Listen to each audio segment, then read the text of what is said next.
Hello everyone and welcome back to our video tutorial on the goal-oriented digital portfolio. In the last episode, we briefly went through the first slide. We went through our official first slide of our digital portfolio. We went through the second one and we went through the third one. In this episode, we're going to have a look at our fourth slide here. So the fourth slide is all about our cutting out of the front and the back panels. So all of these questions are going to relate to how you cut out the panels, how you felt, what went well, what didn't go so well. We'll set our goal.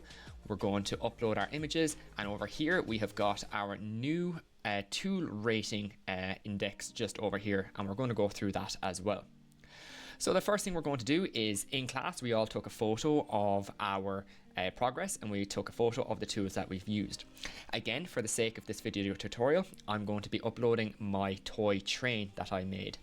So the first thing we'll do is we're going to delete this green box, and we're going to delete this text, and we're going to put in our image here. So have a mess around with it and size it up to however or whenever you're happy with it. So I'm quite happy with that. The next thing we're going to do is, what did you do?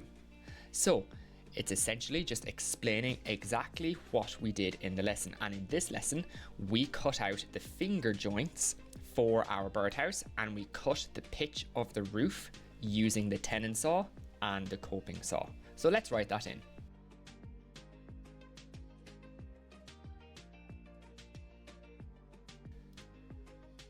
Once you have that done, we're going to move down to our lesson reflection. So what went well, what didn't go so well, and what would you do differently next time? Again, don't copy what I'm writing, paraphrase it. So put it into your own words. So what went well today in today's lesson? What didn't go so well? What would you do differently next time? Let's answer each question one at a time.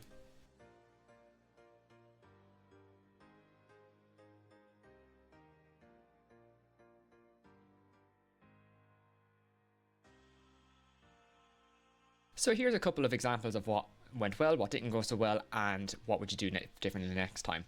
So you might be very happy with how the finger joints turned out. The tenon saw might have gone off at a slight angle while you're cutting the roof. And to improve your cutting out, you'd ensure that your panel is nice and straight in the vise so that you can cut straight down instead of trying to cut at an angle. That's just an example. You might have a completely different answer. So set a goal for next time, a small, realistic goal to improve your accuracy, finish a task, or try a new tool. What we can talk about here is reflecting back on here. So what would you do next time? So your goal for next time might be, I'd like to improve my accuracy when using the tenon saw. So relating back over here, what does this image show? This image here depicts all of my cutout components, and what we'll do is we'll name the components, or not name the components, but we'll name the tools that we use to cut out the components. So again, I've used my toy train here. You're going to use your birdhouse.